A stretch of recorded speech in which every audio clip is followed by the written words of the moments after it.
Thank you. Thank you. Thank you all for being here. Truly is an honor. I've had a number of people thank me for being here, but it is truly an honor for me to be here. And I knew that if there was not something that would have precluded it, there's nowhere else I would have rather been this evening. I'm grateful to each and every one of you. Before I make a couple of brief remarks, how about a round of applause for all the men and women who've been taking care of us tonight and bringing us these meals. Thank you.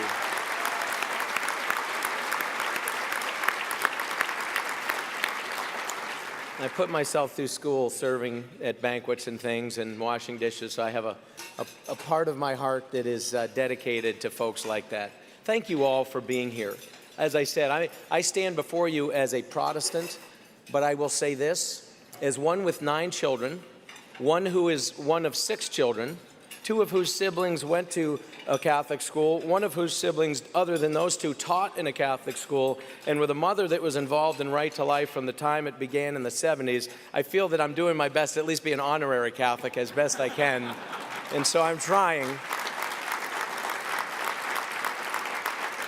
But to think about this, why are you here? You're here because we're talking about educating the greatest asset we have within our communities, and that's our young people.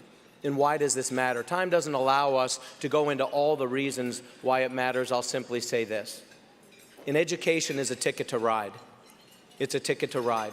How far a person goes, what stop they choose to get off on is entirely up to them in large measure. But if a child's never even given the opportunity to get on that bus and to start riding, we have somehow failed them. And this is an obligation I think we have not only in the Commonwealth of Kentucky, not only in Jefferson County, not only in this city, but within each and every school system that you all are a part of. We have an obligation to our young people. It matters. I'm concerned about our culture. Education is more than just reading and writing. It's about a respect for authority, respect for God, respect for one another. It's to learn how to treat one another as we would want to be treated. Fundamental, simple rules, things that those of you who grew up in the Catholic education system understand, that were ingrained into you from the time that you were young. And we say, well, why does this matter in a day and age like this? Well, I'll tell you, you see what has been happening. As I was coming over here this evening, I spoke to a woman who 24 hours ago, her husband was getting dressed to go out to work. Been a police officer for 12 years. He didn't come home.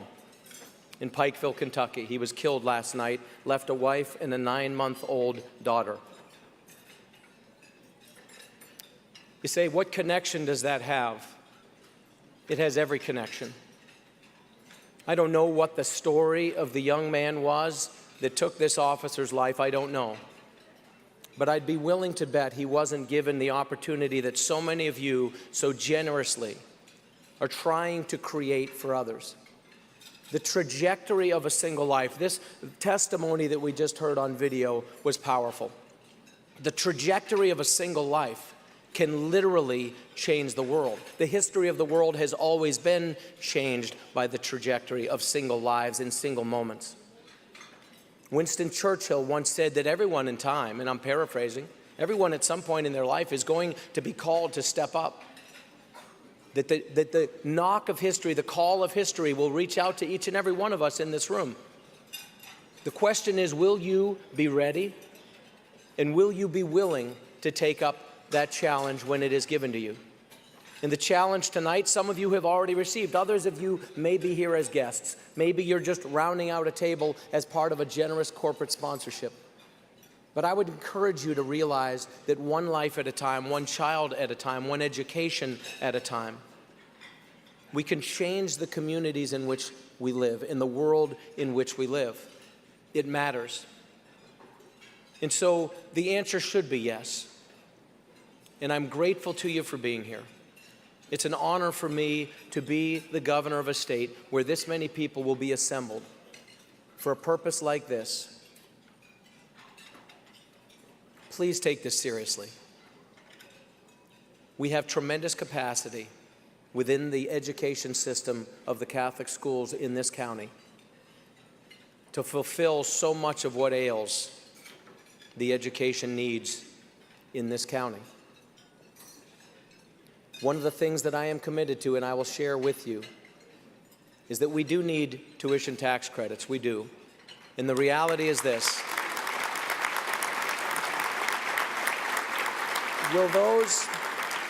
There's a lot of moving parts. We're a state with financial needs, and you know that. There's a lot of moving parts as to how those things will be possible. Are they by themselves a magic wand? They're not. They only work if people like you are generous enough to even take advantage of them.